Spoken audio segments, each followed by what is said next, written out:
Hi, I'm just adding you to the meeting. Now joining. Thank you.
Good evening, everybody.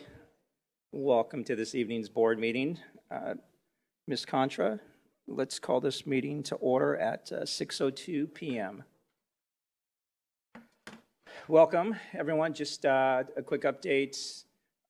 Mrs. Hill is joining us remotely this evening, so you'll hear her via the speakers up top and some board members. With that said, all of our voting items will be done via voice vote.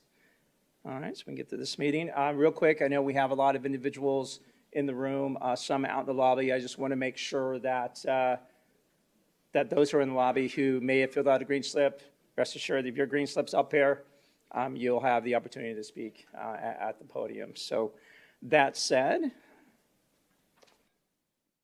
let's get started. Dr. Sorensen, you want to lead us in our moment of silence and pledge? Sure will. All right.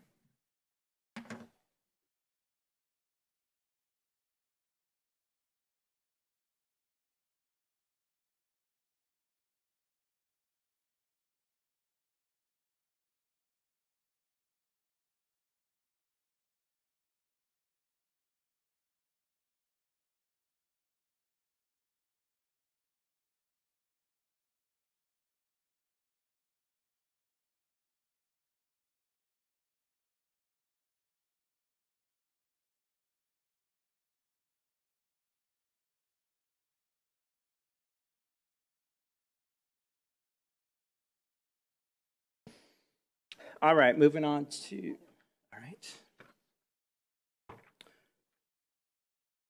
Moving on to section 3, address agenda. Address agenda, consider adoption or recommend changes. This does include the consent agenda. Any board members have any changes or recommendations or anything they'd like to pull on the consent agenda this evening? Dr. Sorensen? No, sir. Mrs. Ewing? No, sir. Mrs. Rooks? No, sir. Mrs. Hill, any items that you would like to pull from the consent agenda? I'm here. Yeah, I don't wish to pull anything from the agenda. Thank you. Okay, I do believe we have a request to speak on one of the consent items. Let me find that real quick. Just bear with me.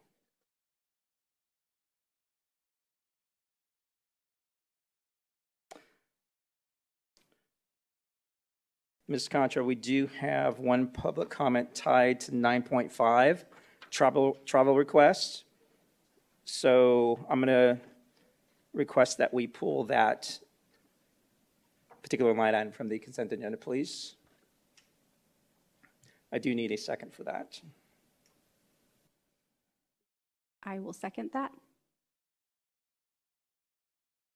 Thank you, Ms. Contra. We have a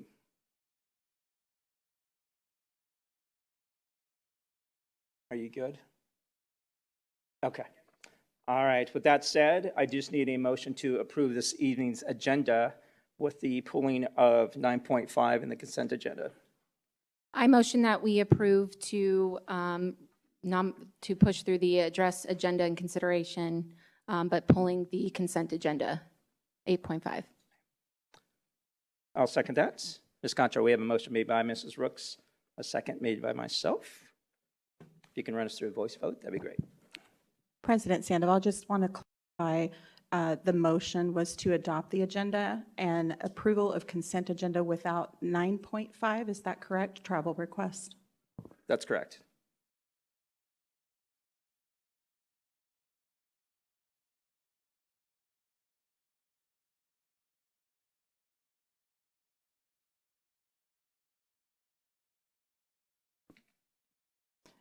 President Sandoval. Aye. Dr. Sorensen? Aye.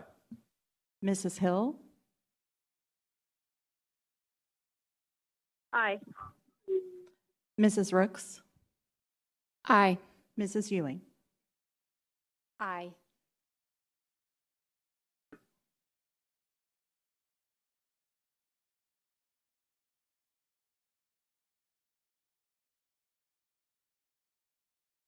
All right, motion passes with 5 yeas. Thank you, board members. Thank you, Ms. Contra. All right, moving on to section 4, recognitions 4.1. Ms. Ari, welcome.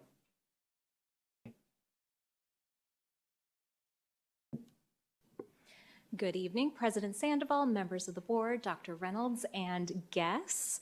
We are here this evening to celebrate 2 of the newest faces up on the dais who have joined our governing board. I know many of you were here joining us at our celebration before the meeting this evening, but we wanted to take a moment to welcome Mrs. Ewing and Mrs. Rooks to the Peoria Unified family at their first official regular governing board meeting. On behalf of Peoria Unified, we are just so glad to have you here with us. I know both of you had some family joining us this evening and thought you may want to take a moment to introduce them if they're here with us or share about them. So President Sandoval, if that's okay. Mrs. Ewing? Well, my husband was here, but he had to leave because he went to go see my son. So we'll start over. I forgot about the microphone. So my husband was here, Aaron Ewing. That's my husband. We've been part of PUSD community for over 15 years. My son is a junior over at Liberty High School, and my husband had to leave because he has a soccer game at Liberty High School tonight. And they play Shadow Ridge tonight. They played Tuesday and they played Sunrise Mountain that night. So he had to run out. And then my daughter, who's my oldest child, she graduated last year from Liberty High School, and she's down at Glendale Community College. So that's our family. Thank you. Thank you. Mrs. Rooks? Yes, so my husband is right here in the front row because I wanted to see his face. It's Aaron Rooks, and he's been a really big help and support, through this process, and just a great husband and a great father.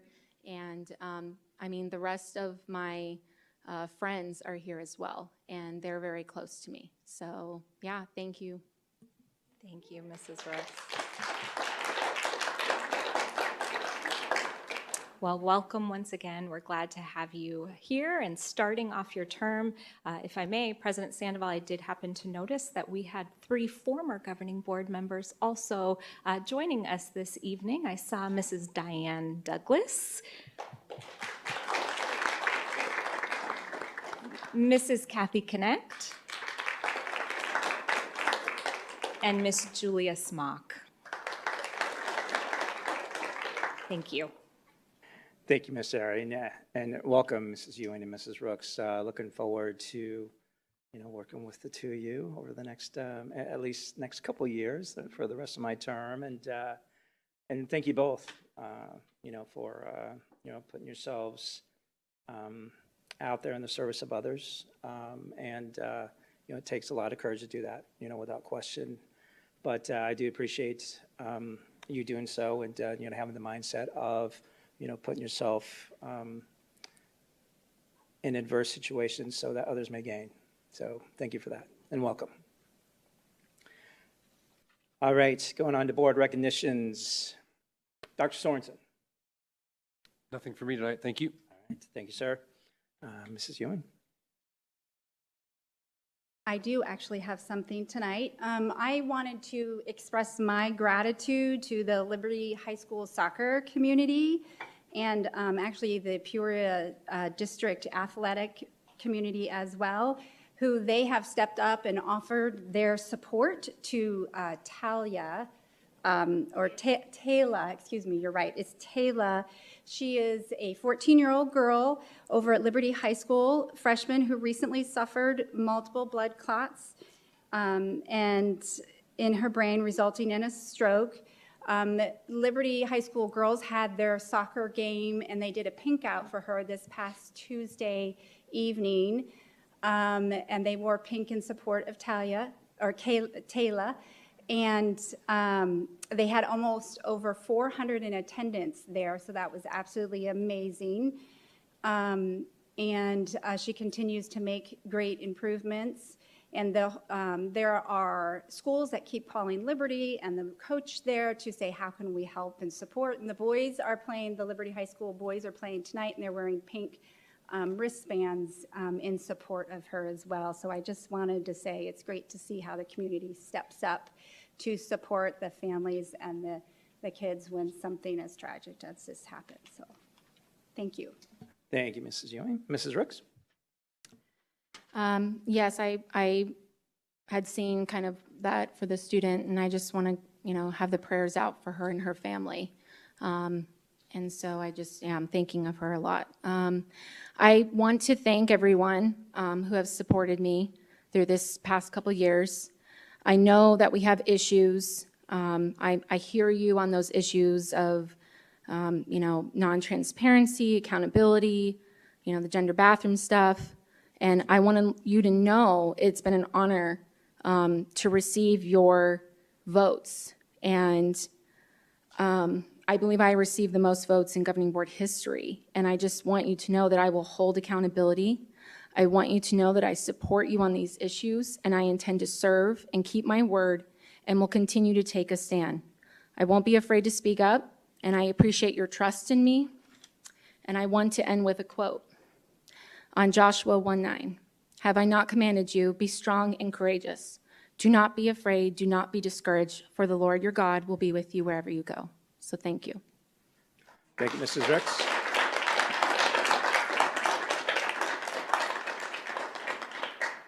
Mrs. Hill, any board comments? No comment, thank you. All right, thank you, Mrs. Hill. Yeah, just a couple for me. So this past weekend was the Peoria Invitational Wrestling Tournament that they put on every year, and it just continues to amaze me. I mean, it's 35-plus schools. It's been going on for 50-plus years, and Mr. Kobos out there does an amazing job of really ensuring just a very fluid process for the wrestlers. But to see the wrestlers, our students and students from other districts, the amount of work that goes into that particular sport is just inspiring more than anything else. So I just want to give a shout out to Peoria High School, Mr. Kobos, and how that tournament just continues to be one that's highly sought after, and one that's just so involves just so many students and so many districts across our state. So that said, moving on to superintendent comments. Dr. Reynolds. Thank you, President Sandoval, Governing Board, Cabinet, and guests this evening. I want to welcome back everyone, our students, our staff, our parents from winter break. I hope you all had a restful, joyous time spending with your families and friends. And now we're back and we're ready to get to it and focus on academic achievement and all that goes with that. So welcome back. Earlier this week, the Ironwood High School Choir sang at the opening session of the 56th State Senate Legislature, performing America the Beautiful and God Bless America for our state senators. This is an incredible honor for one of our choirs to perform in front of our state Senate. So I just wanted to give a shout out to our Ironwood Choir and congratulate them on a job well done. Peoria High and Cactus High Air Force ROTC programs recently held their program inspection under the guidance of their regional director. I was able to attend one of those, and it is really, really impressive. Both schools received an exceeds standards rating with 0 discrepancies, which is the highest possible grade for that inspection. So congratulations to those 2 programs. Additionally, 2 cadets from Cactus High School, Brooke McInerney and Bryson Stewart, have been selected for the 2023 AFJ ROTC Flight Academy. This is a $20,000 scholarship that allows students the opportunity to earn their private pilot's license next summer. So congratulations to those 2 cadets. Recently, 2 Peoria Unified physical therapists participated in Go Baby Go partnership with Northern Arizona University to explore powered mobility options for 2 young students. Samantha Totman and Vicki Doyle spent a weekend in Flagstaff to select and modify a standard Power Wheels car into an early powered mobility device with changes that allow students to explore their space. These mobility devices bridge the connection between environmental exploration and cognitive development and serve as a basis for expanded language and academic skills. You can see these devices in action at Desert Harbor and Vistancia Elementary School. Also, students in the Met Professional Academy will be sharing their firsthand experiences as leaders and innovators at an upcoming School Connect Summit later this month at Grand Canyon University. This is a great opportunity for our students to share their perspectives with education and industry professionals across the valley, and we wish them the very best of luck.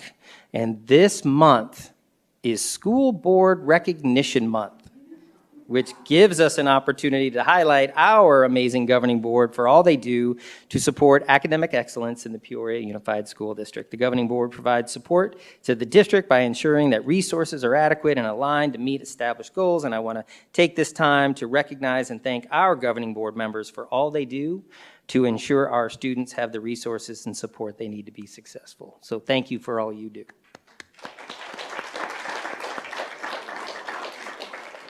And lastly, just want to give my own welcome to our 2 new governing board members. Welcome. President Sandoval, that concludes my comments. All right, thank you, sir. All right, moving on to Section 5, discussion and consideration of governing board officers for 2023. 5.1, election of governing board presidents. We do have a number of green slips, public comment, tied to this line item. So as we typically do, we'll allow public comment to take place. And after that, any board questions, comments, and then we'll get into the motion at that point. Okay, fair enough. All right. As always, 3 minutes is what each individual has at the podium. And you good? Yes, sorry. No worries. Ms. Contra, you let me know when you're ready. Yes, sir. All right. All right, our first public comment tied to this line item comes from Ms. Jody Brackett.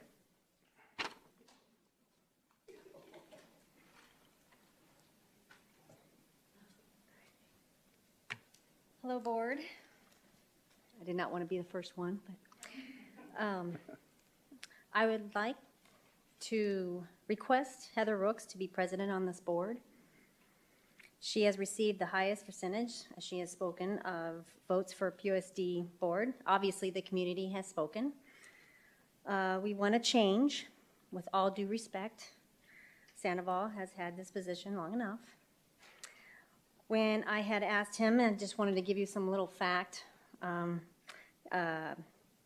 when this all started with the COVID, and I had called Sandoval, and I had asked him about getting masks off the kids and off the dress code, and he told me what I wanted to hear, and he was nice and assuring, and he was going to look into it, and he understood my concerns. But the next board meeting, it never came up. He never addressed it. He didn't not remove or even talk about my concerns. about the mask or being on the dress code. So I was very disappointed. We have lost trust and confidence. We need a new change and a new leader. And I know Heather will be the one. She's factual, she's thorough, she's respectful, she helps all community and parents, and looking out for all our students. Thank you. Thank you, Ms. Brackett. All right, next public comment tied to this line item comes from, I'm going to say Nikki Enchef. Thank you.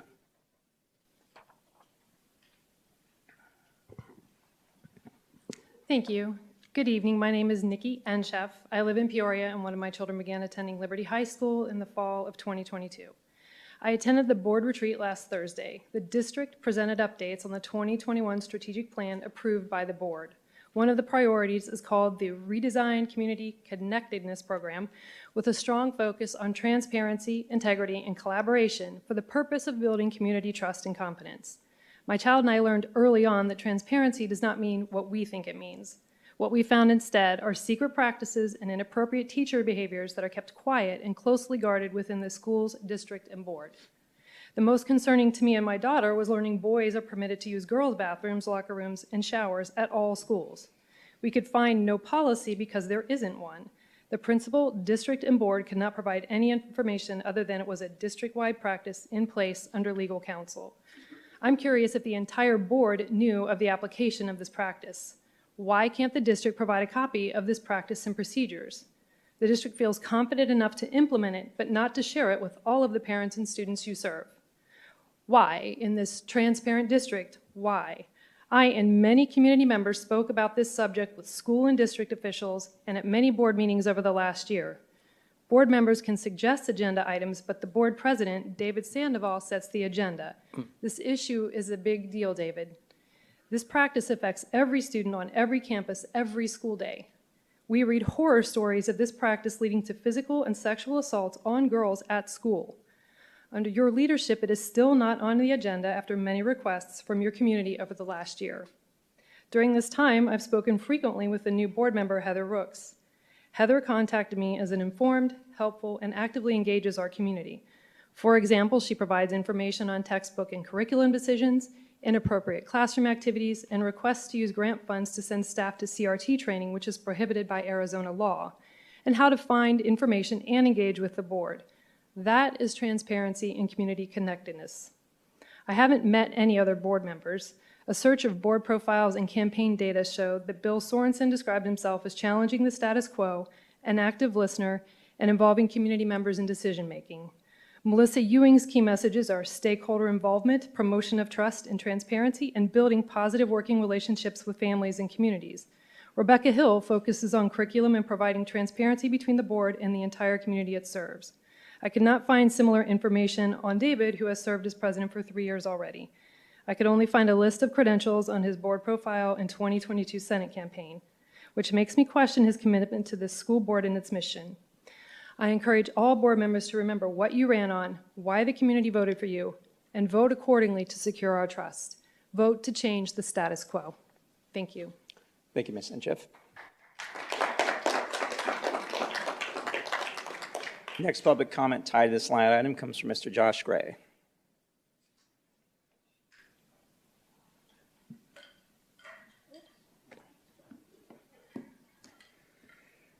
Good evening, members of the board, auxiliary staff, and guests. Welcome to the 2023 school board season, I guess. First, I want to talk about what I think the qualifications of a good school board president should be. Cooperative leadership, being trustworthy, inclusivity, strong listening skills, and preparedness. These are all qualities that David Sandoval has shown during his time as PUSD board president. While I was preparing my comments for tonight, I was reminded about all the challenging times that I've had during the school board meetings here, and all the challenges that the school district still has moving forward. Now, I can't say that I've agreed with every school board decision that you guys have made, but I've certainly let you know when I disagreed, and David was always willing to listen. And I believe in this district's future because of David's leadership.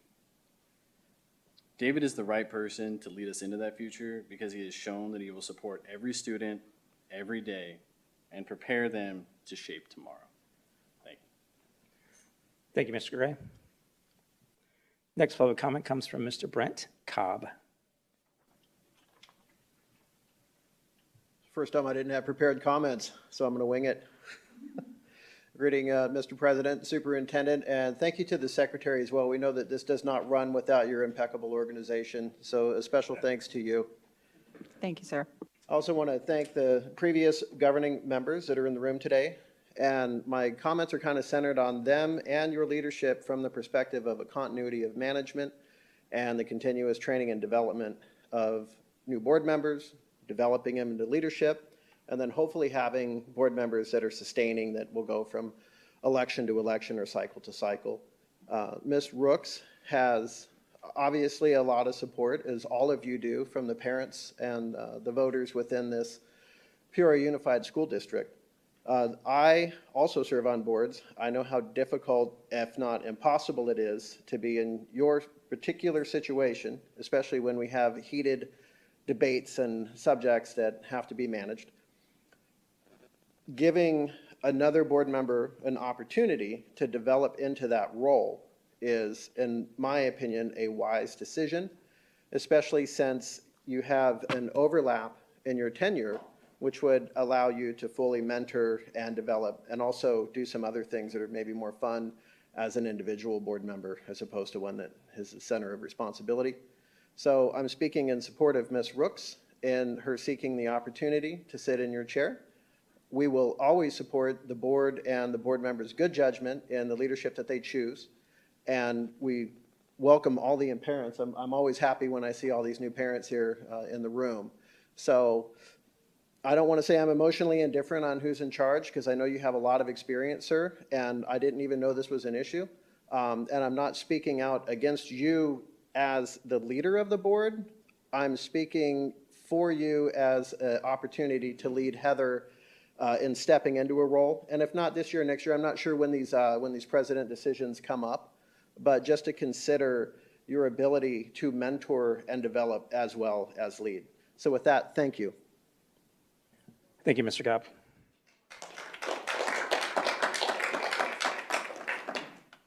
Next public comment comes from Mr. Robert Canterbury.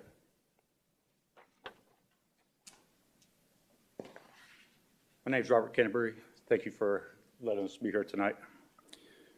I spent 20 years in the military.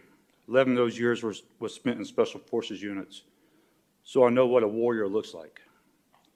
To me, school board member Heather Rooks sets the standard of what a warrior protecting our children in our schools looks like. For the most part of the last 2 years, Ms. Rooks has campaigned for her new position on the Peoria Unified School Board, has attended approximately 99% of all the PUSD's board meetings during those 2 years, as well as being a devoted mother to her children and a devoted wife. Ms. Rooks has spent thousands of hours talking to groups of people across the school district, among other things, during her campaign. Ms. Rooks wants to bring change to the schools of Peoria Unified, changes that will ensure top quality education to our children and students. If you are a parent with a child in Peoria Unified Schools, know that we will be the best public school district in the county, if not the state, with Heather Rooks as president. If you want a true warrior and fighter for your children's positive and prosperous future, I urge you to support school board member Rooks as a president. She knows that it will not be the parents of the children in our schools that our county, state, and nation lives and dies with, but rather it will be the students of today who will be the leaders of tomorrow. We are so blessed and honored to have someone like Ms. Rooks on our school board, so please join me in supporting her as president. Thank you. Thank you, Mr. Canterbury. All right, next public comment tied to this line item comes from Ms. Becky Smith.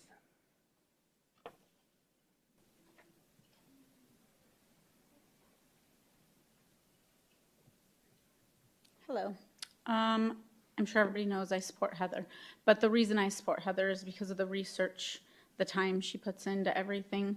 I don't know many other people who spend the amount of time going through paperwork and curriculum and researching things, and I feel like that's what we need on a board, is somebody who's invested and takes the time and really wants to know what's going on and be transparent about it, because that's what parents deserve.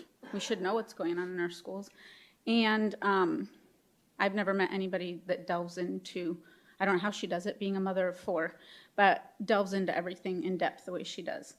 And so that, I feel like, alone qualifies her to be president, because she does inform herself, and she does want to hear, even if she doesn't agree with you, she wants to hear what you have to say. There's some people that we've tried to talk to that we don't agree, and we're never going to all agree, but they don't even want to take the time of day to have a conversation. And you're not going to get anywhere not being able to converse with people. You have to be able to converse with people that you agree with and you disagree with. So, and find a happy medium, and I think she'll be able to do that. So, thank you. Thank you, Ms. Smith. Next public comment tied to this line item comes from Ms. Jennifer Coleman. Good evening, Dr. Reynolds, President Sandoval, members of the board, guests. I am speaking tonight to share my support of President Sandoval continuing in his role as PUSD board president. I echo what my fellow PUSD parent shared before regarding the qualities that define a leader. Having stayed regularly through entire meetings and afterwards over the last couple of school years, I have found President Sandoval to be supportive, nonpartisan, and respectful of constituents from our community. He puts the well-being of PUSD students first and honors teachers and family members. When I have had concerns, he has put me in contact with those who are able to address them directly. I believe his experience and demeanor is what our district needs at this point, as our community remains divided politically, to ensure all PUSD voices are heard and all educational rights for all students are respected and protected. Thank you. Thank you, Ms. Coleman. Next public comment comes from Ms. Trina Berg.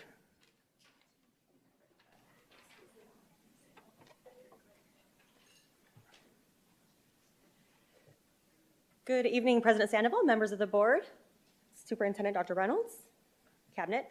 My name is Trina Berg. I'm a teacher in the district. I've been in here for, I believe I'm finishing year 22. I'm also a parent in this district. I am speaking tonight in support of President Sandoval, remaining President Sandoval in, this, in the board. Now, honestly, I would have liked to have seen a little bit of a change in leadership. I believe that leadership needs to change every now and then. I think that does help build your organization. However, having been a president of an organization before, having to have some type of background knowledge, how things work, that in-depth knowledge, it's really difficult to be elected and then immediately go right into a leadership position like that, because you just don't have the depth of knowledge. Regardless of what you've been in, it's my turn to talk. Regardless of what you've been involved in or whatever, it's really difficult to jump in. I actually fully support, Ms. Rooks, I think you should be clerk, honestly. Like, I think you should be a leadership position. I appreciate the fact that you have ran a very strong campaign for the last couple of years, and yeah, you did get more votes, I think, than anyone else, but this was also a record turnout. Like, I would expect that. But having the number of votes in an election does not automatically translate to, like, becoming president of the board. It's my turn to talk. I fully support, though, that you becoming clerk, because I really do think that we need some balance on this board. Have I agreed with everything Mr. Sandoval has done? No, and I've had the conversation with him.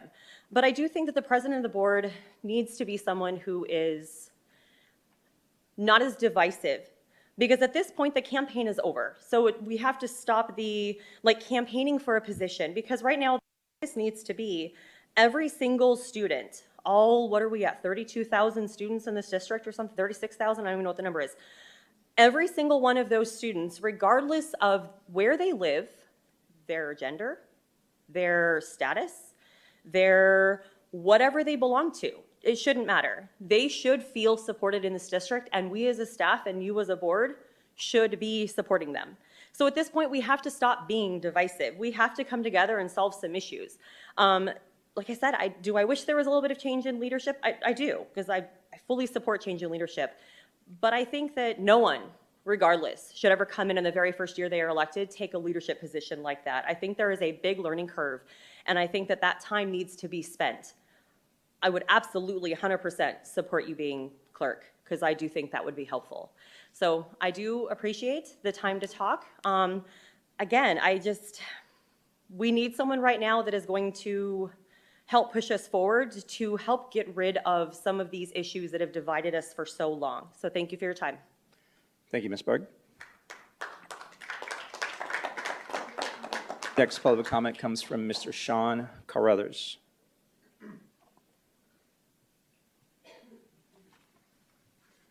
Members of the governing board, tonight one of your first items of business is the selection of leadership for next year. The quality of the individual you call as board president is vital to not only your success as a board, but is also a reflection of the community of students, parents, business partners, and citizens you serve. I would like to speak in favor of calling David Sandoval to be governing board president. David is beginning his 7th year serving on this board and is currently the president. He brings a passion to serve those around him. He has an incredible ability to listen and build bridges and networks among diverse groups within our school district. I've personally been part of the PUSD family for over 3 decades. I raised my children in this district, and my wife is a graduate of Cactus High School. There have been few board members, past or present, that understand the dynamics of this district as well as David.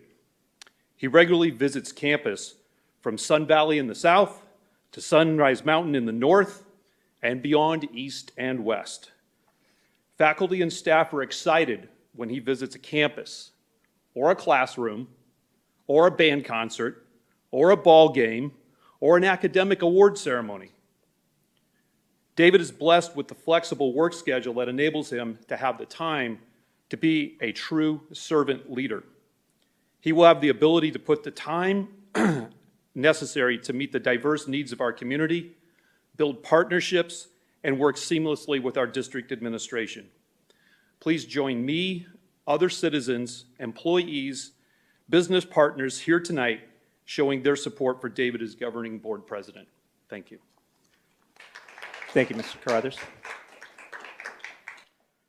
Next public comment tied to this line item comes from Ms. Corrine Haynes, I apologize.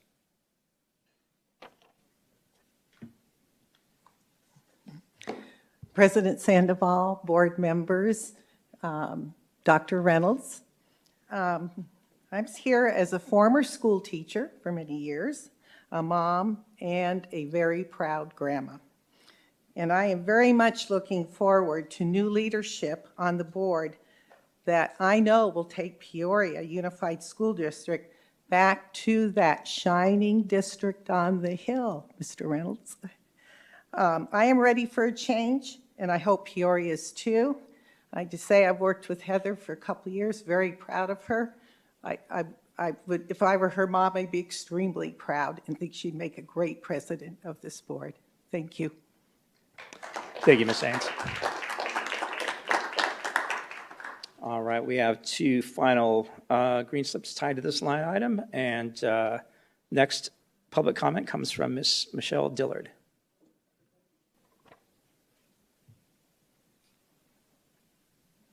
Hi, you look good up there, Heather. My name is Michelle Dillard. I'm here obviously in support of Heather Rooks. I hear some comments about her needing to get a year under her belt to learn the things necessary for this. Dr. Reynolds, I'm sure you remember the first time Heather came to a school board meeting. It wasn't that long ago. I'd say she learned quite a bit quite quickly.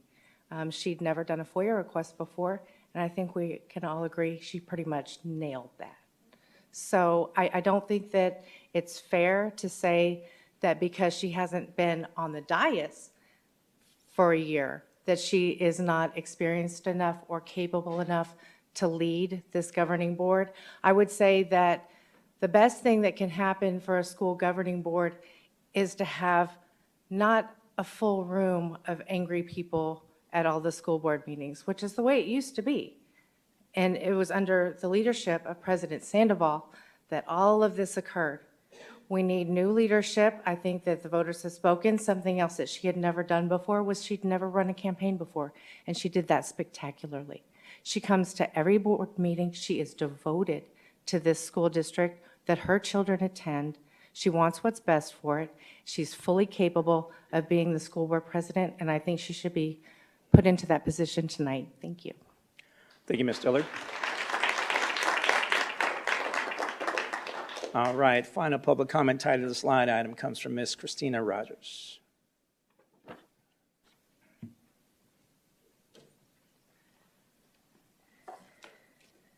Good evening, board members. I just want to encourage the board members when casting your vote, you are not casting your vote for your own agenda. You are casting your vote for the community and their families you represent.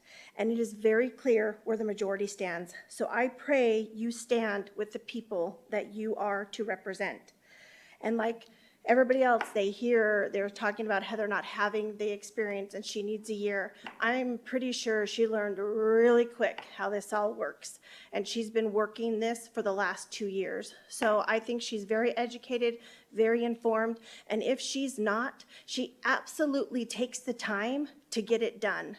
And she, not only does she educate herself, research things, she is out in the community listening to their concerns daily.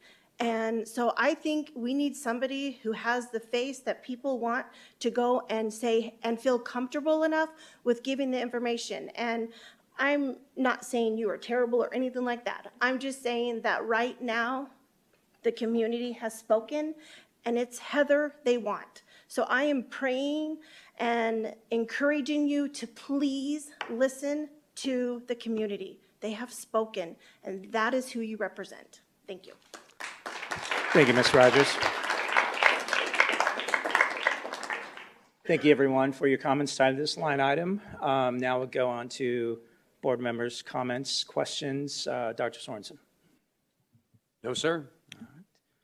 Mrs. Ewing. No questions. All right. Mrs. Ricks. Well, I do want to make a comment. President Sandoval, I have been coming to these board meetings for 2 years, and while I can agree with most people here that you are a nice person and that you care, I think that the direction the past 2 years needs to be questioned. We have had community members attend board meetings and ask for things to be discussed, which requires being put on the agenda.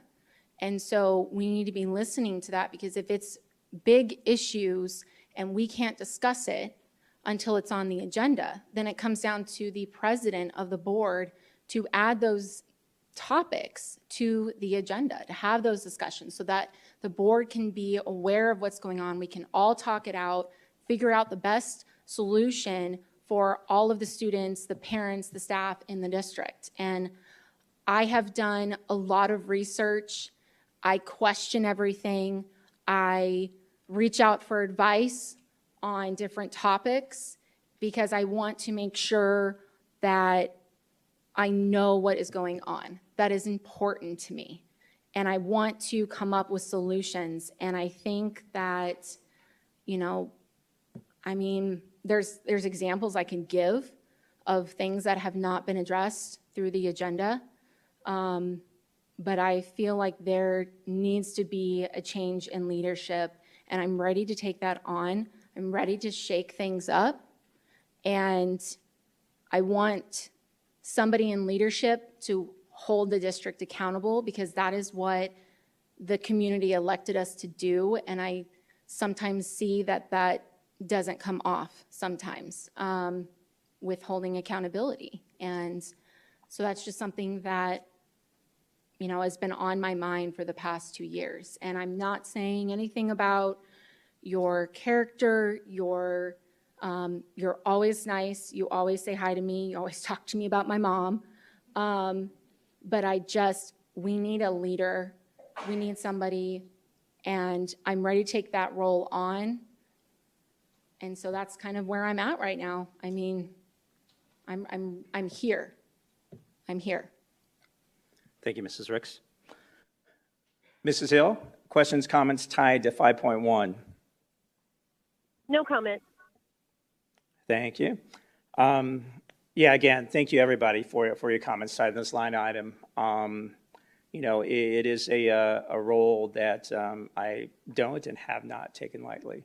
You know, when you take a look at the fundamental scope of work, if you will, tied to the board president, you know, it is working with the district, the superintendent, and team and the clerk to, you know, define those agendas for future governing board meetings. You know, when I was first elected in 2016, you know, I showed interest in sitting in, you know, one of the executive seats, president or clerk, and you know, reflecting on that, you know, and obviously not being elected to any one of those positions over my first couple of years, which was okay, because I took those 2 years to truly take a deep dive, you know, into all the verticals within the district, you know, from a business services perspective to curriculum,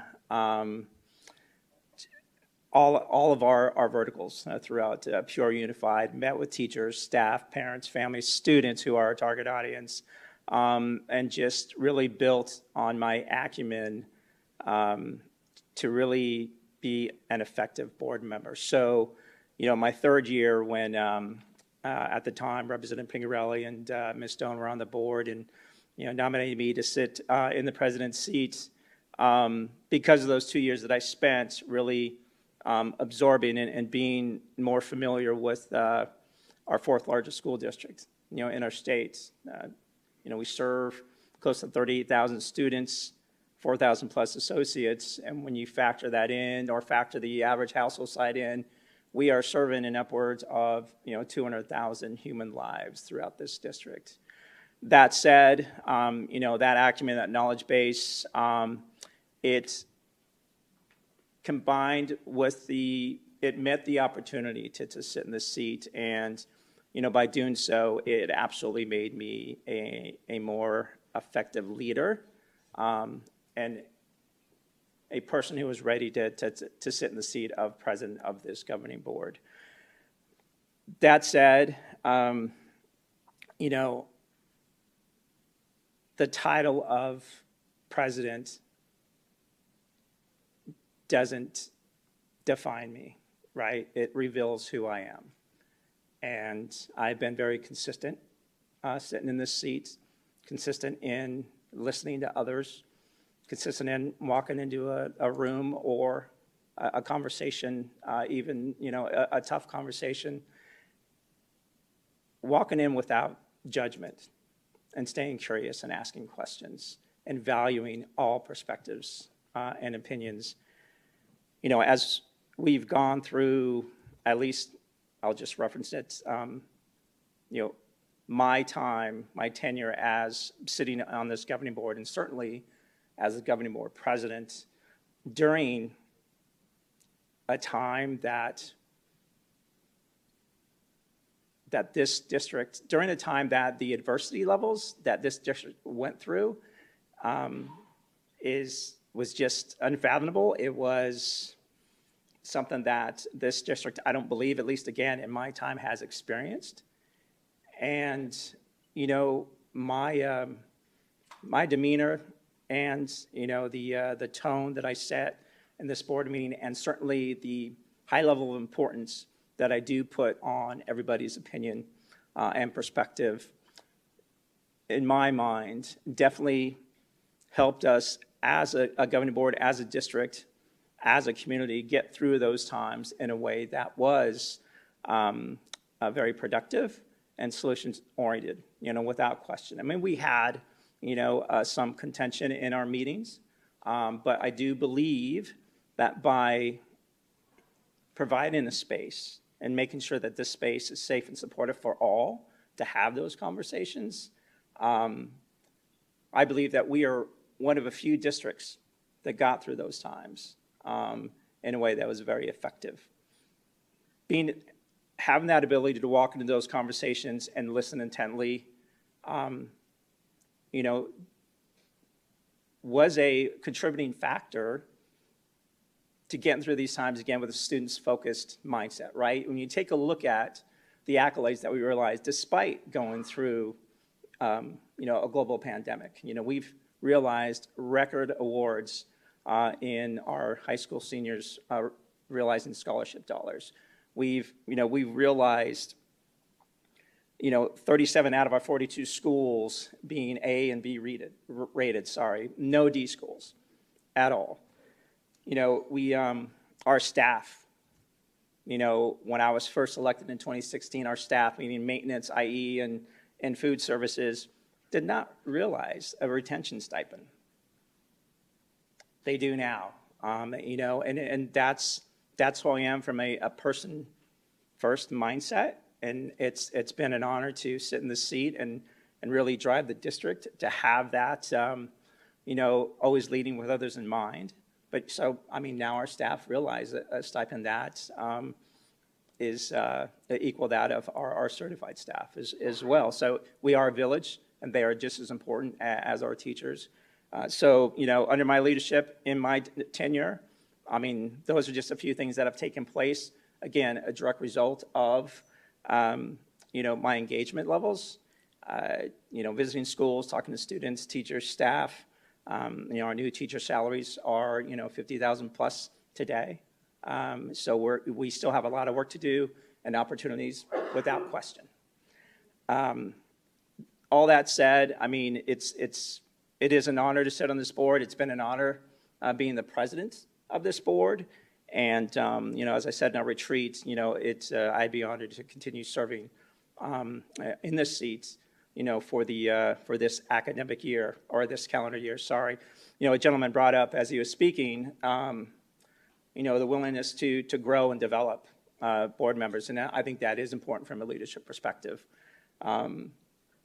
It's always, we have many teaching moments across this district. And for me, from a leadership regard, comes down to something I live by, which is, be one, teach one, right?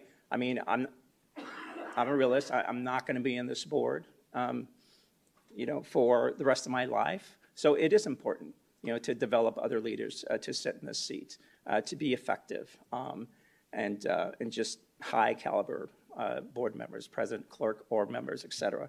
So all that said, like I said, it's been an honor, and board willing, I'd love to continue sitting in this seat.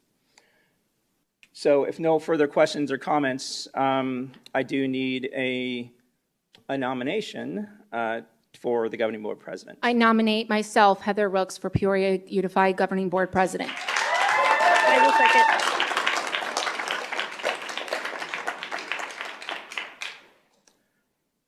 We do need a second. This is Brent Cobb. I second, if I could do that from the floor. I will second.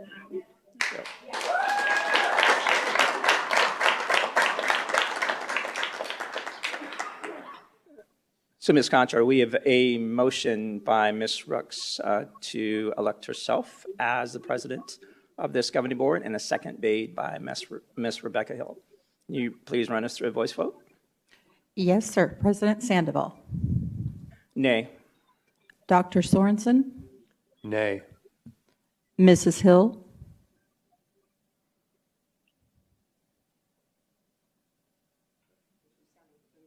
Mrs. Hill.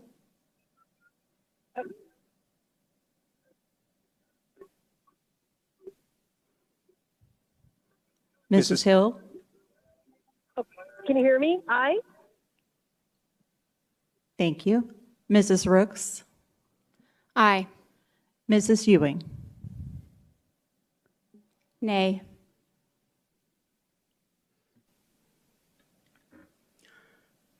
Motion fails with 3 nays and then 2 yeas.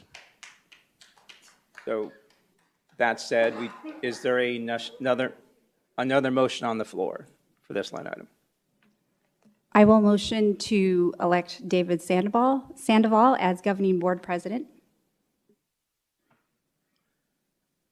I'll second that. Ms. Contra, we have a motion made by Mrs. Ewing to elect myself as president for this calendar year, and a second made by myself. Can you please run us through a voice vote? Yes, sir, President Sandoval. Yay. Dr. Sorensen, Yay. Mrs. Hill, Yay. Mrs. Brooks, Nay. Mrs. Ewing. Yay.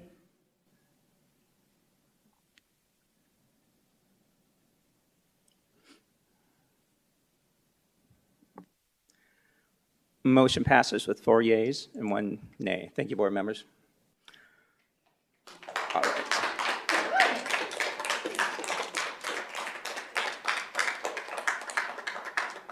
All right, moving on to 5.2, election of governing board clerk. We do have some public comment tied to this line item. We will listen to those first and then get into board questions and comments. First public comment comes from Mr. Josh Gray.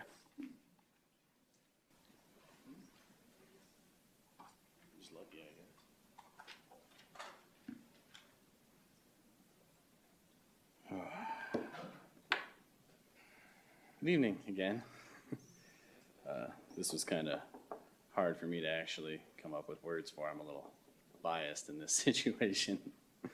In 2020, I became part of a group of parents and educators that wanted to speak about students' emotional learning, health, and safety, as well as their academics. One of the parents in that group was Melissa Ewing. And over the last couple of years, I've grown to know Melissa and her family. And a side note, not that this has any qualifications for being clerk, but she's one of the most genuinely nice people I think I've ever met. I don't think she has a mean bone in her body whatsoever. So that was one of the things that kind of struck me about her, because I wouldn't necessarily say I'm the nicest guy in the world, but seeing someone that genuinely nice had an effect on me to try and be a better person. I know that she's a person that truly cares about the well-being of all students in this district. I was proud to take part in Melissa's campaign after seeing how her campaign was run. I know that she could absolutely handle the responsibility of being clerk for this board. Again, I have my own personal bias when it comes to Ms. Rooks. I think that's been pretty well documented. From a standpoint here, though, I can say that she is someone that would be a good fit for this position, having cost the district over $300,000 by filing frivolous public records requests.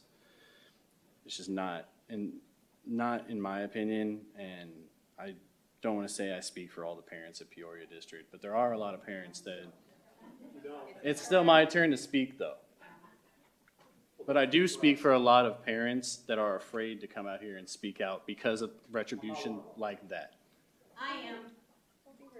There are plenty of parents that aren't willing to come here and stand up here at this podium and speak out, but I'm one. So, and a lot of that environment is stuff that's been fostered by Ms. Rooks. She is one of the people that has brought people that have no real vested interest in this district to speak out against people. There's political folks on the street corners now. It's getting a little out of hand. We need to come back to some normalcy in this district, and that's really where I have to stand. Thank you. Thank you, Mr. Gray. Next public comment tied to this item comes from Ms. Jennifer Coleman. Ms. Coleman, before you speak, I just want to, this has been consistent throughout all of our governing board meetings. Individuals who are not at the podium, please refrain from any comments. If you need to have a conversation, more than welcome to do that in the lobby, come back in. But I know there are individuals who want to be able to hear what's being said. So I'd appreciate that. Thank you. Ms. Coleman. Thank you. President Sandoval. Superintendent Reynolds, members of the board. I came up here to speak and to share my support for Melissa Ewing to be the clerk for the board. I met Melissa through a group of, similar to Josh's story, during the pandemic. As a family that had a lot of high-risk family members, as a cancer survivor, getting treated every 6 months or checked, all of those things.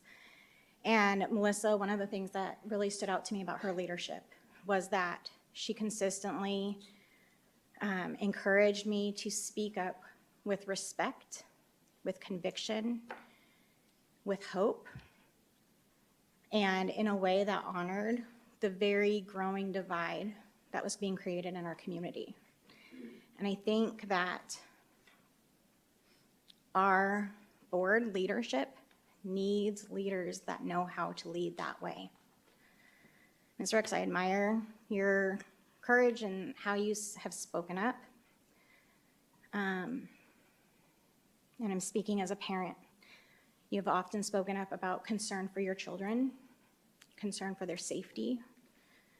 However, the people that have aligned yourself have often also been associated with Christian nationalists. And as a mother of a transracial family, your words and your propaganda have caused direct harm to my students. And so under no circumstances would I support you in a leadership role this year, because I don't feel like as a parent you will hear me or the needs of my children and advocate for them because of the propaganda that you call research being fact. And I say that with all respect.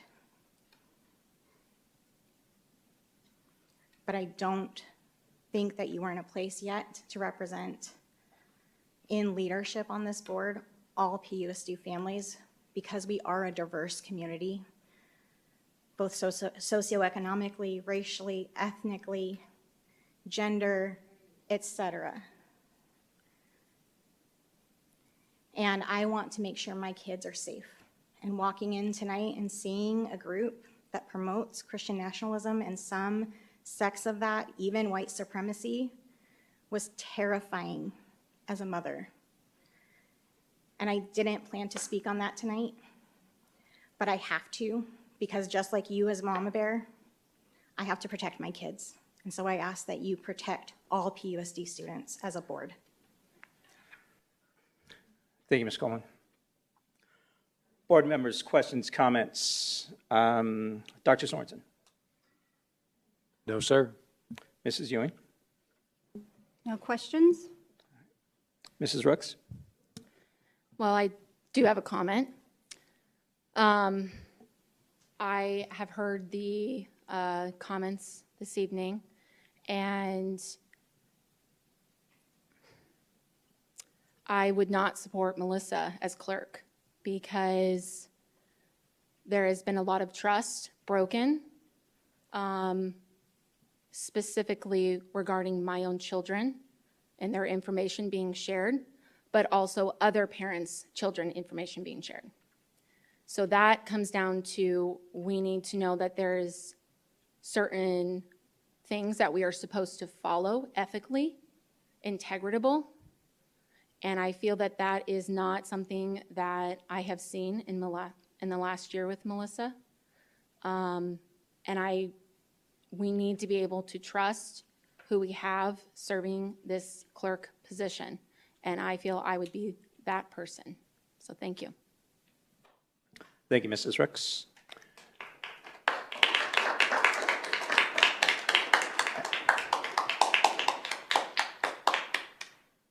Mrs. Hill, questions, comments tied to this line item? No comment. Thank you. Okay. If no further questions or comments, I do need a motion or a nomination for the governing board clerk. I nominate myself, Heather Rooks, for governing board clerk. We do need a second. I will second. Ms. Contra, we have a motion made by Ms. Rooks, electing herself for governing board clerk, and a second made by Ms. Hill. Thank you. President Sandoval, Nay. Dr. Sorensen, Yay. Mrs. Hill, Aye. Mrs. Rooks, Aye. Mrs. Ewing, Nay.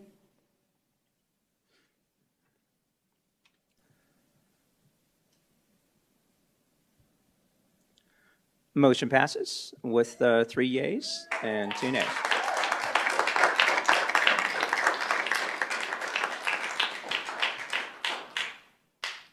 Congratulations, Mrs. Rooks. You as well. All right, moving on to, well, actually, we're okay to stay in this seating arrangement for now, right? Okay. All right, moving on to Section 6. Discussion and approval of 2023 Governing Board representation on committees, councils, and community organizations. Unknown participant is now exiting. She was planning on leaving, right? Okay. Okay. Okay, 6.1, approval of 2023 Governing Board representation on committees, councils, and community organizations. And just a second, President Sandoval, do you want to make an announcement that Mrs. Hill is no longer? Sure. Just so everybody. You no got, longer, yeah, I just was gonna say with us, Ms. but Hill she's no longer participating. She had to leave the Governing Board a little bit early, so she is no longer participating. So thank you for that. Appreciate it. All right, 6.1, approval of 2023 Governing Board representation on committees, councils, and community organizations. Ms. Airy, are you leading us in this one? President Sandoval, members of the board, you have before you a listing of different opportunities for you to serve and represent the district for your consideration and approval. Okay. Are you guys able to open that? Mr. Ricks, you got that? Okay. And just in case someone can't, it's reflective of the work done at the retreat. Oh, Yep. Okay, there we go. Got it. I just wanted to make sure everybody had a visual in front of them. All right, Dr. Sorensen, questions, comments? No, sir. All right, Mrs. Ewing, No questions. Mrs. Rooks, No questions. and Mrs. Hill is no longer with us. I don't have any questions either. Ms. Airy, you know, I think from my standpoint, it is reflective of our governing board retreat that we had last week. So at this point, I just need a motion to approve. Let me get back to that. To approve 6.1, the 2023 governing board representation on committees, councils, and community organizations. I motion we approve the 2023 Governing Board representation on committees, councils, and community organizations. I will second that. Ms. Concho, we have a motion made by Mrs. Rooks and a second made by Ms. Melissa Ewing. If you can run us through a voice vote, that'd be great. Yes, sir. President Sandoval, Yay. Dr. Sorensen, Yay. Mrs. Hill is not present now. Mrs. Rooks, Yay. Mrs. Ewing, Yay. All right, motion passes with 4 yeas and 1 not present. Thank you, board members. Thank you, Ms. Contra. All right, moving on to Section 7, discussion and consideration of governing board scheduled meetings for 2023.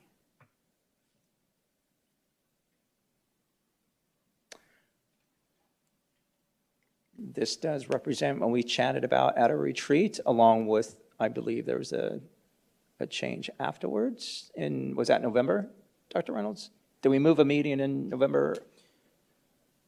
No, I think one of the things we need to discuss this evening is the fact that we have we're working to solidify our graduation calendar that takes place at State Farm Stadium. This year, graduation, one of the graduation evenings falls on May 25th.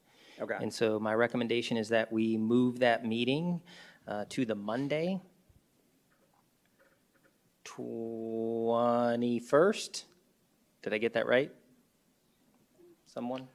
Yeah, The Monday. the Monday. The Monday prior. I don't, 25, 24, 23, yeah. okay. Right? I just, I don't. 22nd, thank you. Yeah. I'm like doing the math quick. So since the time of the retreat, we did notice that as we are working to solidify that's a conflict. And so what I would recommend is that we move that week's governing board meeting to that Monday, the 22nd.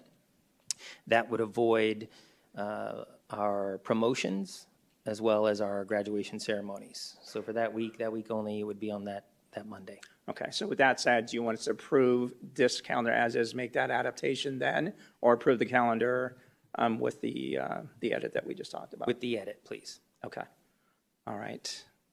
That said, if no further questions or comments, I do need a motion to approve 7.1 with the understanding that the May 25th meeting will now be held on May 22nd. Is that correct? Correct. All right. I'll motion that we approve the discussion and consideration of dates, times, and locations for the regular governing board meetings for 2023 with the change from May 25th to May 22nd. I will second that. All right, Ms. Contra, we have a motion made by Mrs. Rooks and a second by Mrs. Ewing. If you can run us through a voice vote. Yes, sir, President Sandoval. Yay. Dr. Sorensen. Yay. Mrs. Hill is not present. Mrs. Rooks. Yay. And Mrs. Ewing. Yay.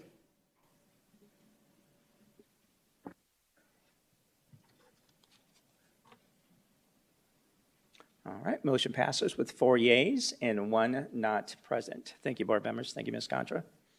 All right, moving on to 8.1, request to address the governing board regarding matters not included on the agenda. As always, we will spend 30 minutes on this line item, and each individual has 3 minutes at the podium.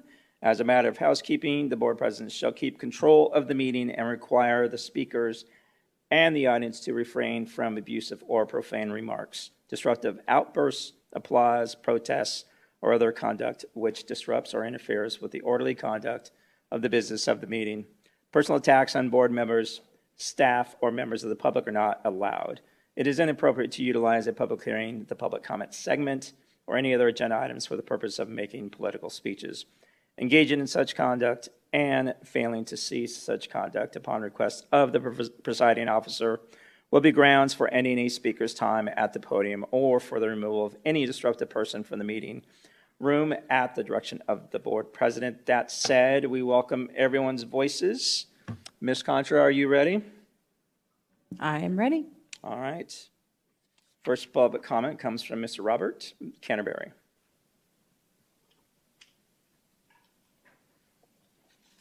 Good evening. It's me again. Welcome. Thank you. Congratulations, Clerk Rooks, on your election. I attended the last 40 minutes or so of your retreat last week and was mostly satisfied with what I learned in that short amount of time. One of the things I am very concerned about is the textbook advisory committee meetings not being open to the public. You say they are, but they really aren't. You are forcing parents to choose between having to take a day off of work or to learn about what may be going into their child's textbooks. That is simply wrong. These meetings are on weekdays and during normal working hours. School Board Clerk Rooks brought up the idea of adding these meetings to the Peoria Unified School District YouTube channel so that parents can watch them at another time that best fits their schedules. Superintendent Reynolds shot that idea down because he said parents can stop by the office, pick up a brochure, and see what's going into our children's textbooks. These meetings are scheduled for 9 hours per day per subject. So unless these brochures are 100 pages long and a waste of taxpayer dollars, we demand these meetings to be added to your YouTube channel. When it comes to their child's education, parents want to know that their child is safe at school, they receive a top quality education, and they want curriculum transparency. By you not adding these meetings to your YouTube channel, you are ensuring that parents may or may not receive the last two. 99% of teachers and 99% of parents won't be able to attend these meetings, so if you believe in giving us, your voters, and let me say that again, your voters, true transparency of what our children will be learning in our schools, you would add these meetings to your YouTube channel. Thank you. Thank you, Mr. Canterbury. Next public comment comes from Ms. Nikki Inchef. Yeah, let me find a green slip for him. Yes, Mr. Fisher. Welcome, sir.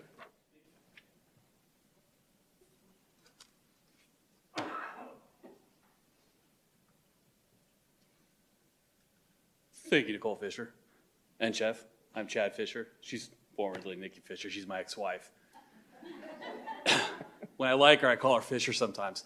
Anyways, thank you very much for having me. It's my pleasure to be here to speak. Mrs. Brooks, congratulations on your election to the clerk. Hope you'll do well. You will do well. I also, and thank you for your service, I just got off a 20-year service in the United States Army, Arizona Army National Guard. And part of my duties as a leader in the Army is first and foremost to take care of my soldiers and maintain their safety and their needs are met at all times. And not one person on this board would disagree that that is also their role and intrinsic in their responsibilities and what they're doing. The children and your students in this district's safety and progression through education is priority above all. With that said, there's a failure in the system right now in that my daughter, who is a junior at Liberty High School, does not feel safe going to the restroom, especially by herself. I understand we only found out because there's a TikTok video or word of mouth to other parents that boys are allowed to use the female restrooms in the Peoria School District, which is great. In response to that, Nikki Fisher did some research, did some talking to some people in positions to be able to make changes and do what they need to do. We've essentially been told if my daughter does not feel safe going to the restroom, she can go to the nurse's office. That has to be the wrong answer. I heard that there's 36,000 students in this district. Half of those have to be female. If half of those, 10% of that half, 1,800, feel uncomfortable and know about this policy, do you really expect 100 or more people to go to the nurse's office to use the restroom? This might be like a micromanaging to a point on a bigger issue, but the issue is not, if the rights and the safety are afforded all students equally, you can't take them away from one at the cost of another, especially when it's one or two, okay? This one person or three or four who have the right to identify as they choose, but why can't they use the nurse's restroom? And why can't the females that are out at 60,000 or so keep their modesty and their privacy in said restrooms? That's it. Mrs. Brooks, keep being divisive, keep being outspoken, keep doing what you're doing, and keep up the good fight, and I'm glad you're here. That's all I have. Thank you. Thank you, Mr. Fisher. All right, next public comment comes from Ms. Lindsey Graham.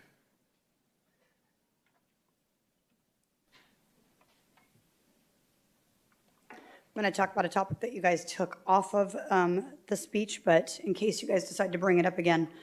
The term gaslighting comes to mind when I hear proponents of race-based ideologies that tell us critical race theory is not being taught in classrooms across America. It absolutely is. Perhaps the term critical race theory isn't being explicitly used in curriculum, but rest assured the dangerous components of it are present and growing. Anytime educators talk about white privilege, white supremacy, intersectionality, passive racism, anti-racism, inclusivity, equity, they're espousing the tenets of critical race theory. For a long time, the National Educators Unions denied that CRT was being taught. Now it's an irrefutable part of their mission.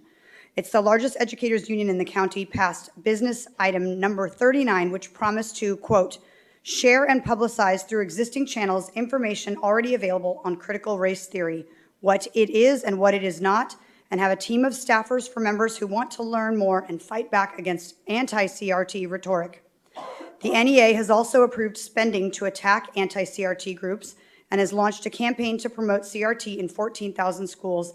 The DOJ has also targeted parents, like us, who oppose CRT at school board meetings as domestic terrorists. Why are so many institutions of power defending something that isn't even being taught? Why are members of this school district requesting funding to learn an ideology that they claim will never be taught?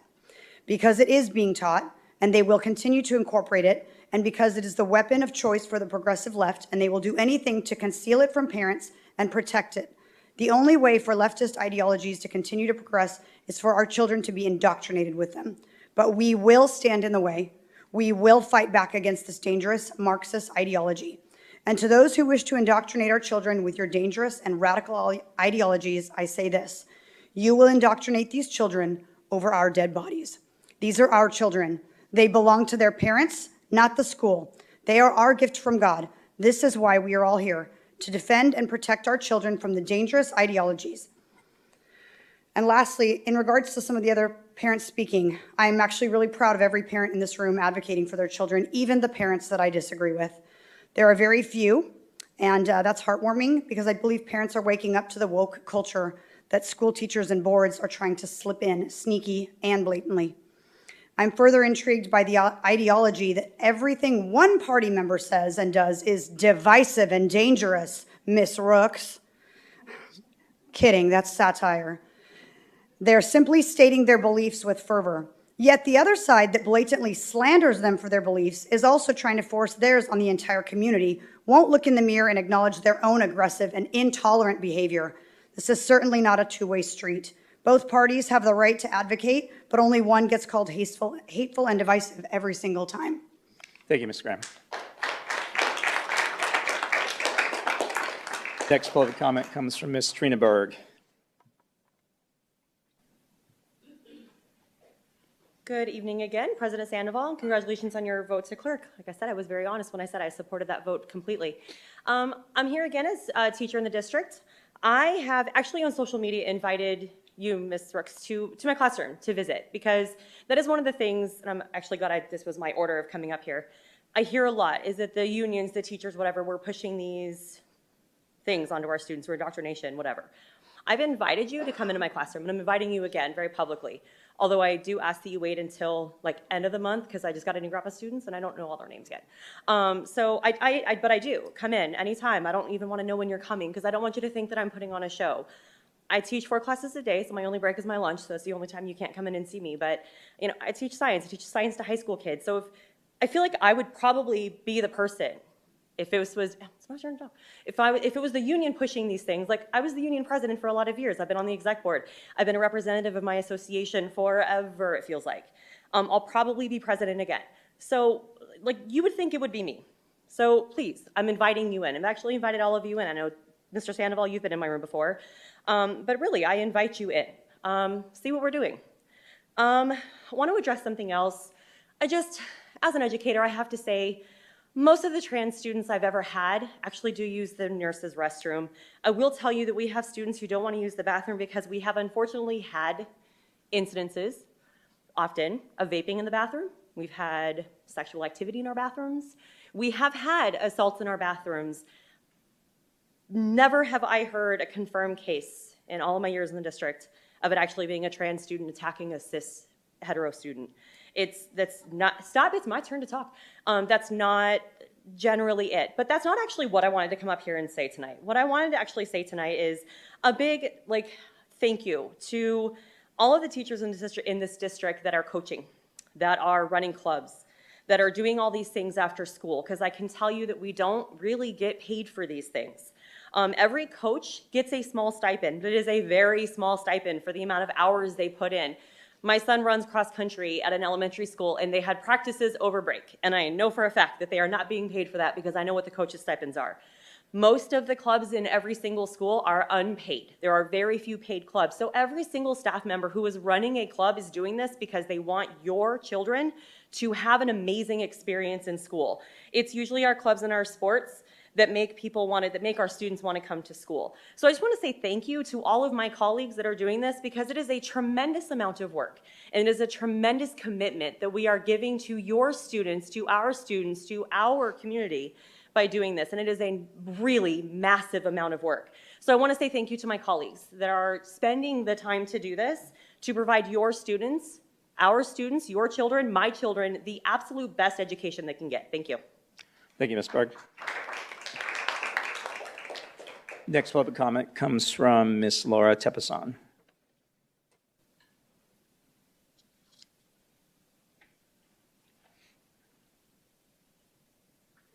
Good evening, President Sandoval, members of the board, Dr. Reynolds, and guests. I alternate topics. Today is all about the teachers. When one of my favorite months of the year, December, rolled around, complete with candy canes, decorated sugar cookies, and hot chocolate, there were a few performance ensembles in Peoria, namely the orchestra performances led by my favorite music teacher, Mr. Moss of Frontier and Coyote Hills, and choir led by Miss Durabro of Frontier, Miss Jensen of Coyote Hills, and Miss Bamey of Sunrise Mountain High School. Their hard work did not go unnoticed, and this is why I'm here today, to acknowledge their great skills. This particular orchestra and choral music performance concert created my new favorite seasonal soundtrack. I'm also here to ask those teachers, if they are watching this, to let their orchestra and choir students know they were all amazing. They were genuinely enjoying themselves. One could easily see the students diligently and confidently worked hard. Great concerts with engaging pieces. Very different from the other usual concerts from other districts I've attended. Peoria's were definitely on a higher note. Mr. Moss, the teacher with the violin who always gives a burst of energy to the kids who come through Frontier gates each morning, helps his students every day develop levels of intuitive musical experience. Miss Durabro, somewhere in my memory, interpretation was memorable. It touched our hearts because the singers' hearts were in it. The message and emotion within the music showed how beautifully connected the singers were with the song. The Nutcracker jingles was light and bouncy, and one can feel the energy from the students singing it. Dedicated music teachers play an important role in the education of children, teaching them crucial academic and life skills, teamwork and collaboration, persistence, study habits, and accountability for their own progress. Awesome performances, Ms. Durabro, Ms. Jensen, Ms. Bamey, and Mr. Moss.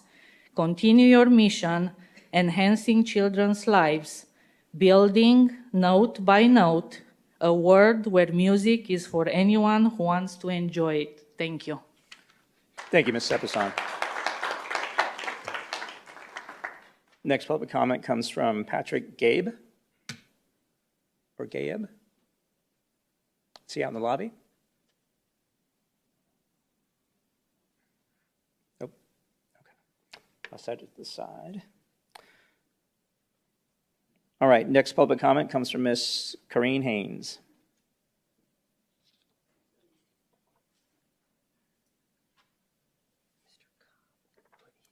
President Sandoval, board members, Dr. Reynolds. As I've just stated before, I've taught for a long time. And one of my loves was curriculum. And I served on several curriculum boards in my teaching career, chaired many curriculum boards, even wrote program and curriculum myself. And of course, that also includes textbook adoption, of which I was amazed how many books we have to review. I know, having worked these many years and curriculum being my thing, that we always had community input, supposedly, because we would select one or two people to sit on our committee to represent the community. But we all know when the books came out and were adopted, 99% of the community had no idea what were in those books or anything about them. So to say we have community input because we have somebody on that committee just really isn't realistic. And to be quite honest, most of our teachers didn't even know what were in the books. So we have to do a better job with that. But I have the same concern as another gentleman just spoke about, that somehow we have to have parents have availability to know what's being discussed, what are in the textbooks that we're looking at, and they can't be, I can be there, and I'm going to try to be at most of those meetings, but I'm retired, but they cannot be there during the day. And I think it's an excellent idea if somehow we could put it on video, televise it somehow so that they could tune in the evenings, see what's being discussed.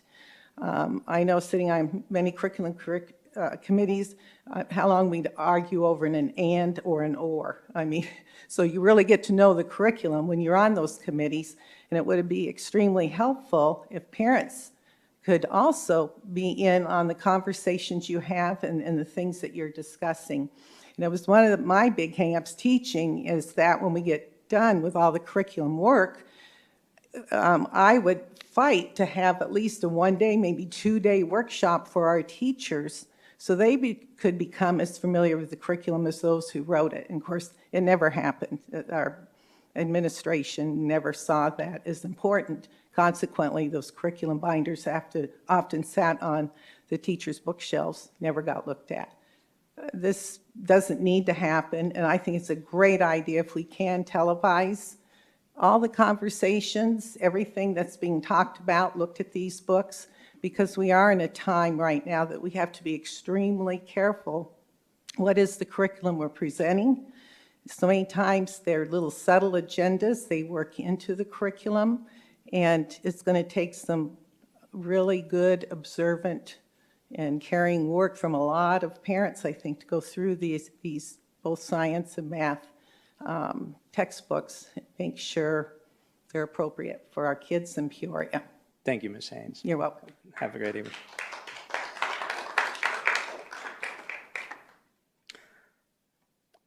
All right, next public comment comes from Mr. Tony Dudzinski.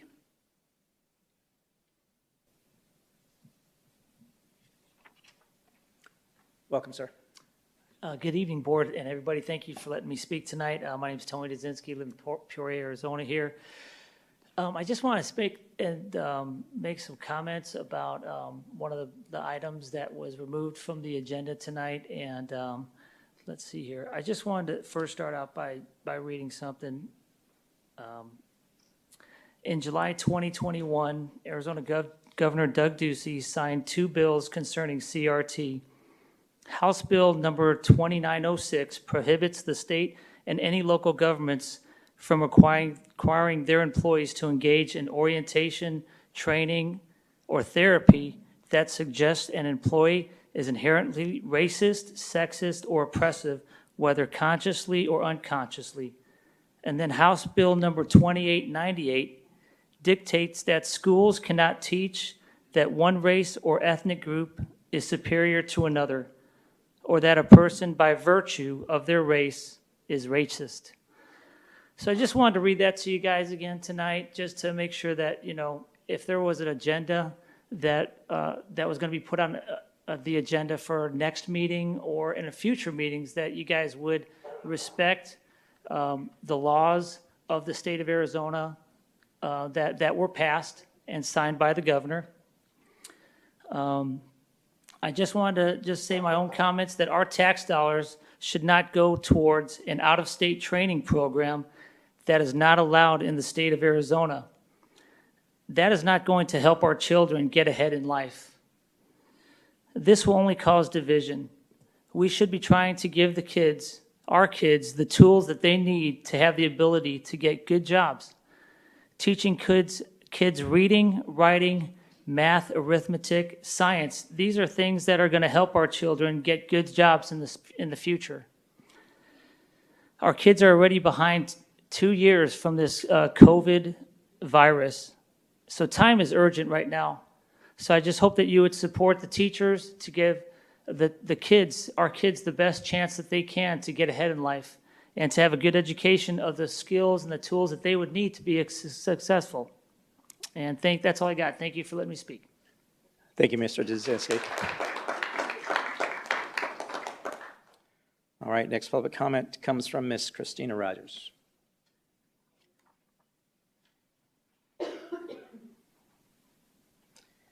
Good evening again. Okay, I wanted to just say a couple of things. First of all, I do want everybody to understand that we don't think that transgender students are going to do something to the other students.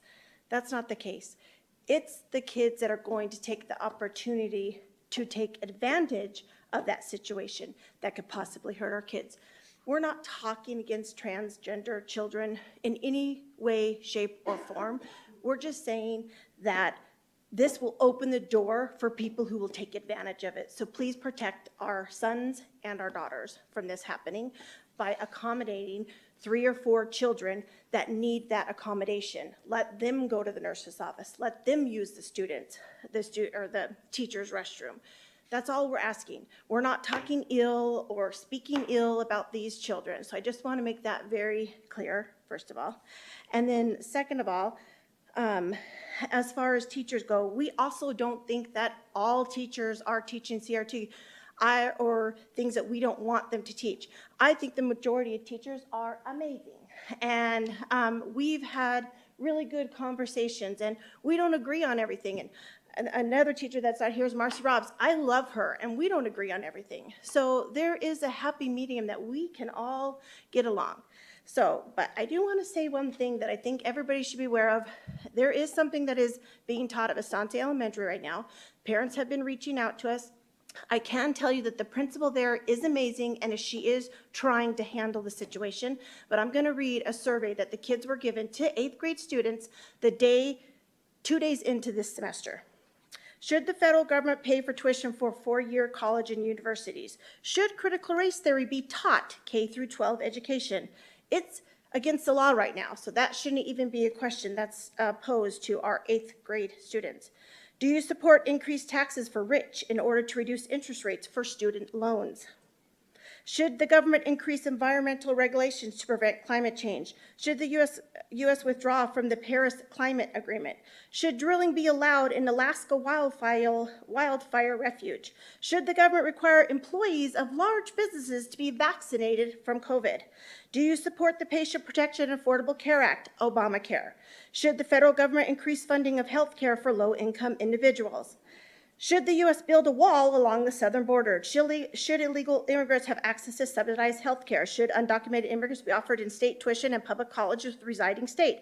Should the electoral college be abolished? Should foreigners currently reside in the United States who have the right to vote? Should a photo ID be required to vote? Should the U.S. raise taxes on the rich? Should the government raise federal minimum wage?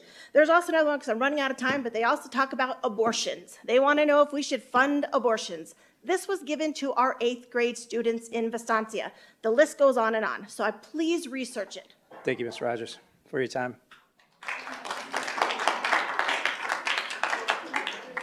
All right, last public comment comes from Mr. Matthew George.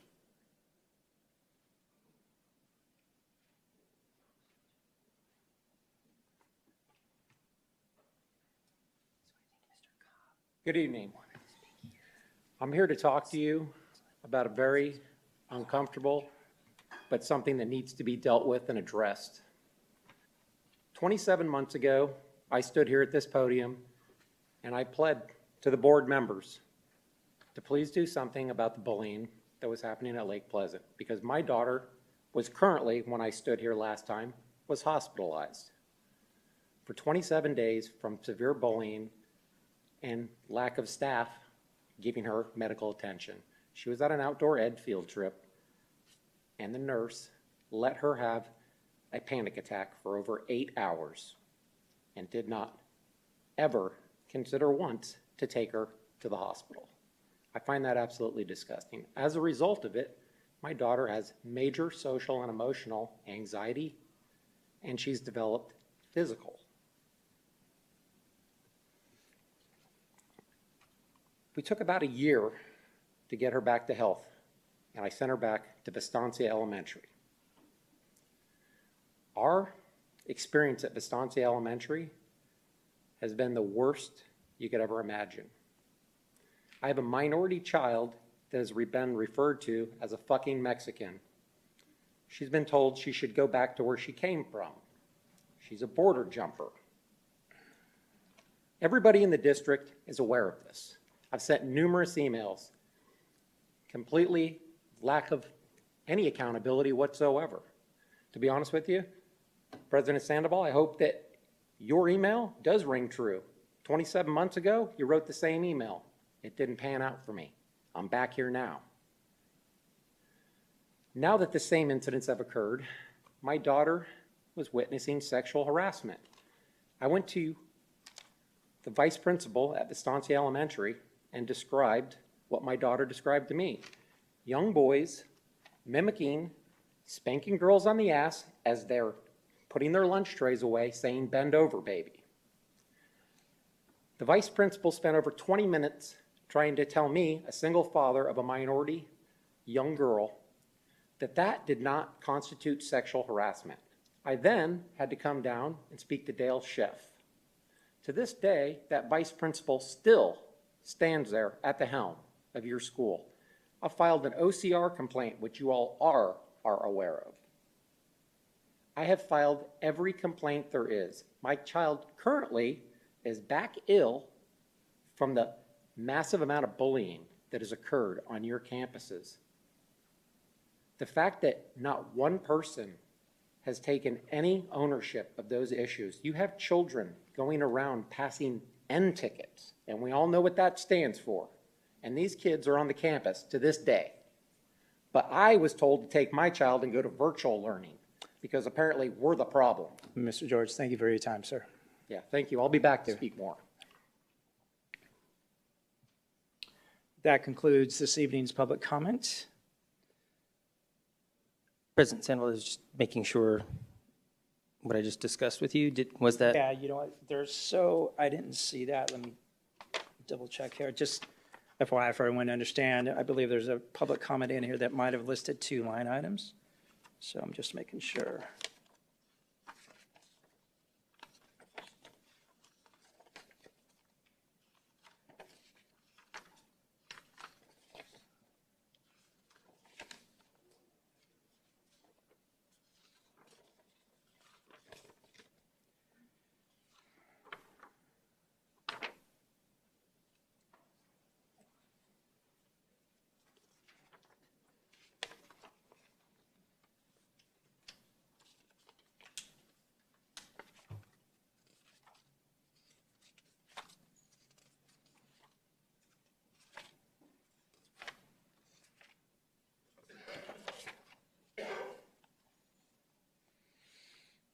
Dr. Reynolds, I don't have that listed.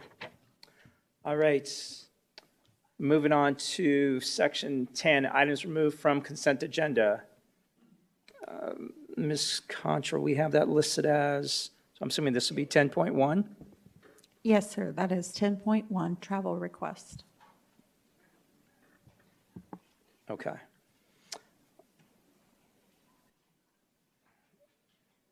All right, this public comment tied to 10.1 travel request comes from Benjamin Lorby. Welcome, sir. Welcome. Howdy, y'all. First of all, I want to thank the board for pulling travel from the National School Social Work Conference, where CIT was going to be taught to teachers in violation of state law. In light of that, though, I do want to address some of the problems facing children in this district that all of us should unite around. Our students are suffering academically.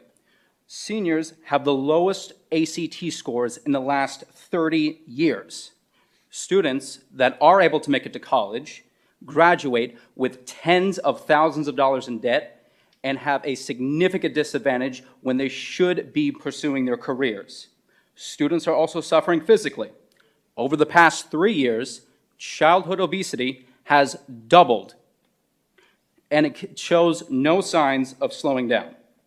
Our students, sadly, are also suffering mentally. Half of students during the pandemic reported emotional abuse. A third of students still report poor mental health, and a fifth have considered suicide in the last year. This is compounded that half of all children grow up without a two-parent household. Now, as educators and as board members, you know better than most, and as parents as well, how much young Americans are suffering today. So that is why, in regards to CRT, in regards to gender theory, we cannot waste valuable time and resources obsessing over race. Don't waste this moment, don't waste all of this energy, whether you're on the right or the left, to pursue a curriculum that deepens racial and gender divides in this nation and pits students against one another. As the adults in the room, our first priority is to come together and work to undo the damage inflicted on our students over the past 3 years. So tonight, going forward, that is what I ask of you. Thank you.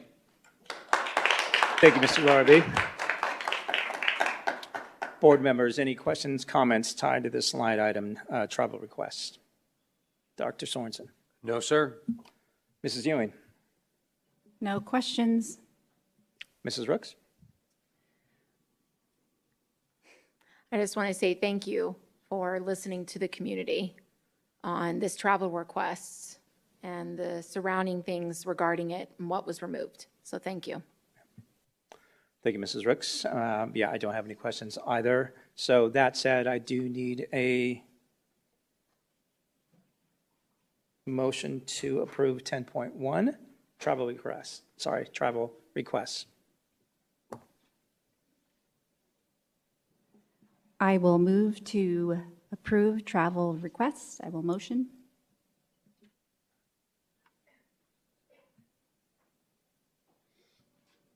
President Sandoval, give us 1 sec. Yep.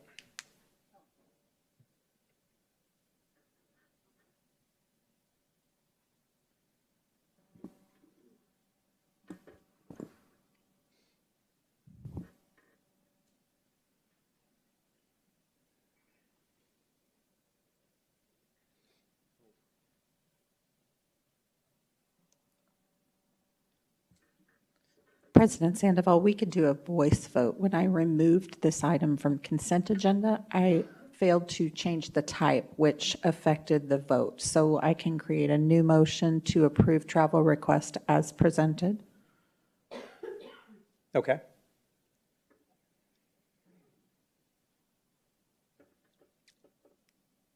Do you want me to request a new motion?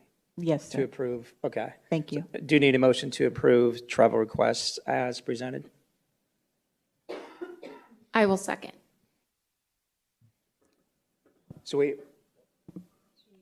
yeah, need a first. I will motion to approve travel requests. I will second. We have a motion made by Mrs. Ewing and a second made by Mrs. Rooks. If you can run us through a voice vote. President Sandoval, Yay. Dr. Sorensen, Yay. Mrs. Hill's not present. Vote. Mrs. Rooks, Yay. Mrs. Ewing. Yay.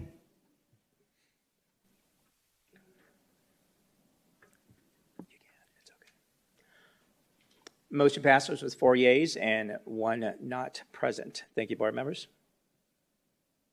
We do not have any action items this evening or discussion items, so we'll move on to section 13, informational reports. 13.1, report on upcoming meetings and events. These reports are on our website for reviewing at your convenience. 13.2, legislative, state, and local updates. Ms. Myers. And good evening, President Sandoval, members of the governing board, and Dr. Reynolds. The Arizona Constitution requires that on the second Monday in January, the legislative session should open each year. Accordingly, on Monday, January 9th, the 56th legislature first regular session opened. The Constitution also requires that the governor provide an annual update on the condition of the state, and newly elected Governor Hobbs did provide her State of the State on that same day. In her speech, the governor did highlight 6 priorities and spent the most time on education and water. Governor Hobbs reminded the legislature that the aggregate expenditure limit must be overridden by March 1st. She shared that if the AEL is not overridden by this date, Arizona public school districts will be required to cut $1.3 billion from their budgets in the last couple months of the school year, which may lead to employee furloughs, layoffs, and possibly school closures throughout the state. For Peoria Unified, this would result in $52 million of budget reductions effective April 1st this fiscal year. The school finance community is anxiously watching to see if the legislature will take action regarding the AEL in the next 47 days before the March 1st deadline. This concludes my report. Thank you. Thank you, Ms. Myers. All right, moving on to 13 points. Actually, report on upcoming meetings and events. Ms. Ari, I totally skipped you. I apologize. President Sandoval, members of the board, that's okay. I didn't have anything to add to this evening's report. Thank you. 13.3, Budget, Facilities, Planning, and Construction Report. This report is on our website for reviewing at your convenience.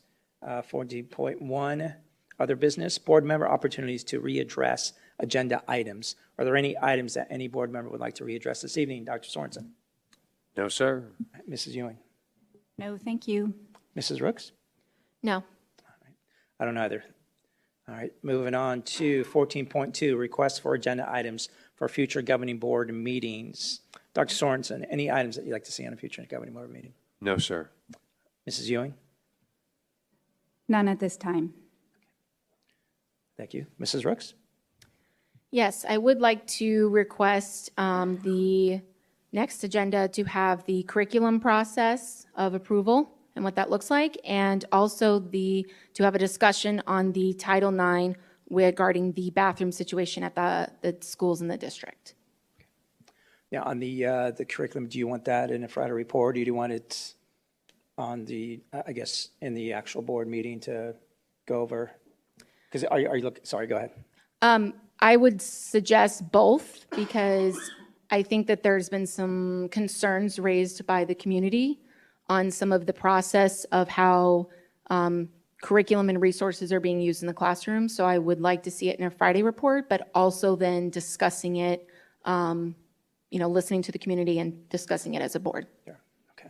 Dr. Reynolds, is that pretty clear? Okay. I do need so you have two items that you're requesting. Yeah, just seek some clarification. So is this different than the presentation we did in, I'm trying October to remember. 27th, Dr. In Reynolds? October 27th. Yes, only because from the communities, I've been hearing that maybe that process is not working. So I would like to readdress it and go from there. Okay, I understand. Thanks. Thank you for that. And you're clear on the second line item as well, Dr. Reynolds? Okay. I'll second those items. Mrs. Rooks, President Sandoval, could I have a clarity on the second request? So it was the discussion of Title IX and just how that plays into school bathrooms with students. Thank you, Mrs. Rooks.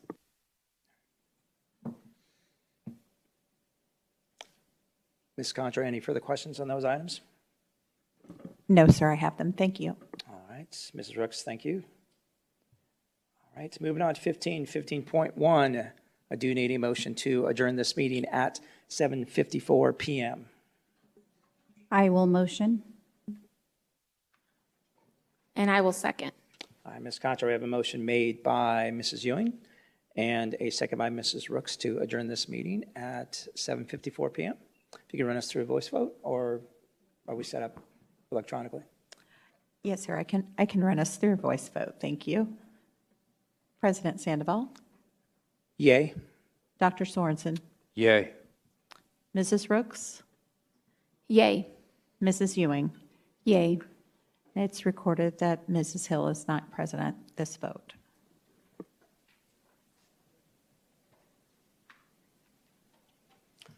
All Motion passes with 4 yeas and 1 not present. Thank you, board members. Thank you, community, everybody for attending this evening. Cabinet, Dr. Reynolds, have a great evening.